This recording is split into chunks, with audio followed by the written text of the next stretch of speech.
All right, so we're back and ready for us to start with example 5. So our function is x cubed, and our vertical lines are x equals 0, so that's A, and x equals 1, which is B. So let's find that area. Let's see, where's my cursor? Hold on. There it is. Sorry. So our first task would be to find delta x.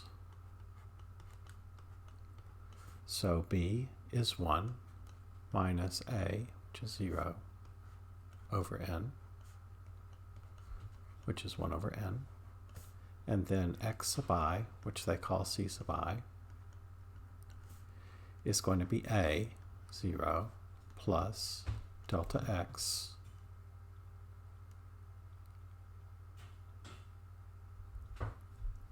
times I.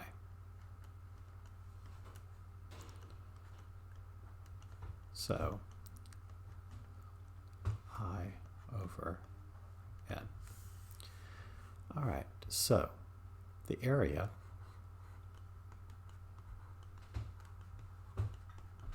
will be the limit as n approaches infinity of sigma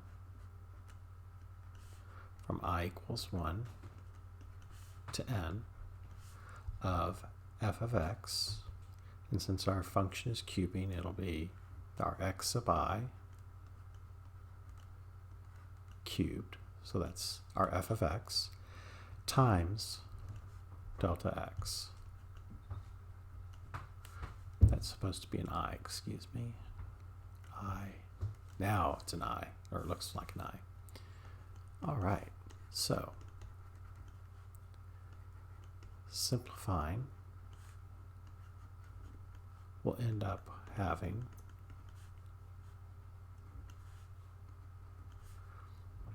I cubed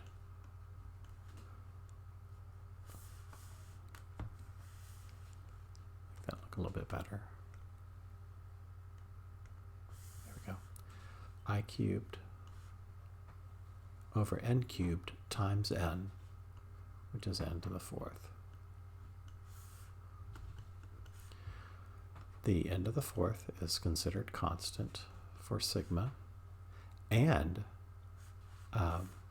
oops, I messed up. Excuse me, let me back up. So the n can come out of the sigma. So 1 over n to the 4th sigma I cubed.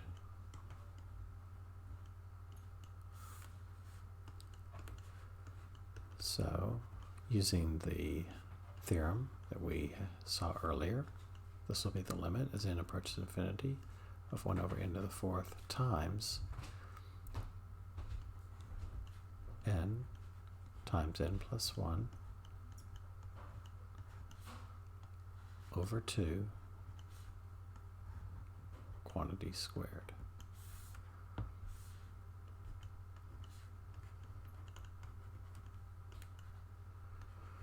So let's simplify that algebraically a little bit. So 1 over n to the 4th times n squared n plus 1 squared over 2 squared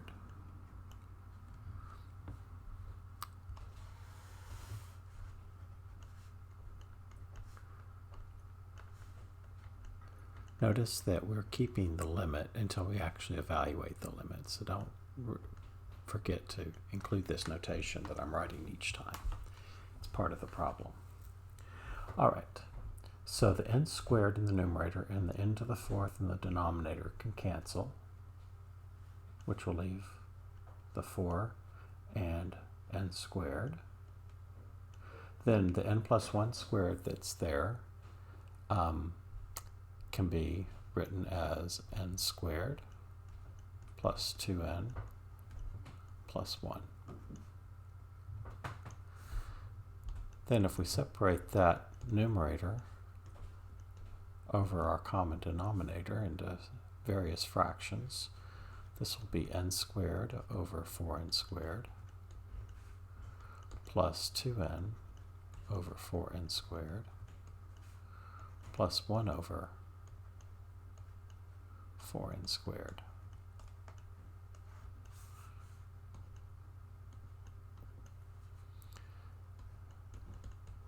Simplifying each of those fractions gets us 1 over 4 plus 1 over 2n plus 1 over 4n squared. Evaluating the limit of the constant is that constant. As n goes to infinity, 1 over any power of n will go to 0. So the next two terms will both go to 0. And so our exact area is 1/4. So this is the way that we're going to start to do our exact areas, is with this definition of the area of a region in the plane, which is on slide 35 on mine. It's just before example 5, wherever that is in your PowerPoint. I think the page numbers changed when I created your version of it. At any rate, that is the area of that region. So we can also use something called the midpoint rule, which I alluded to earlier. I'm not going to really mess with it much right now, but just to point it out, is that x sub I, which I'm going to go ahead and use their notation, c sub I for the midpoint rule, is to take the midpoint by getting the x on the left side. So we're going to call that x sub I minus 1, plus the one on the right side, which is x sub I. And by adding those and dividing by 2, we're finding the average of those two x's, which will be the midpoint between those two x's. And so the area formula becomes very similar to our area. The sigma from I equals 1 to n of f of the c sub I, so that's x sub I minus 1 plus x sub I divided by 2 delta x. And as I said, algebraically, this one is much more complicated than the left, which is much more complicated than the right hand. So as I indicated several times now, we will use the right hand normally for what we're doing, so that we have the simplest of all possibilities. And so going back up here, see if I can find it again. I guess it was in an earlier version. All right, never mind, I'm sorry. I'm not trying to make you sick. But this is what we did with the delta x up here. B minus a over n, and x sub I is a plus I times delta x. That is going to be how we get our x sub I. And so we'll do the limit as n approaches infinity of sigma from I equals 1 to n of f of this x sub I that I'm mentioning multiplied by the delta x. So you'll need to memorize those two formulas again and make sure that you've got them down. Let me write them here one more time, because as I'm trying to indicate, these are really, really important formulas, and you need to make sure that you know them. So that's how we got delta x for this problem. And c sub I, which I call x sub I, is a plus, oops, what did I do? Plus I multiplied by delta x.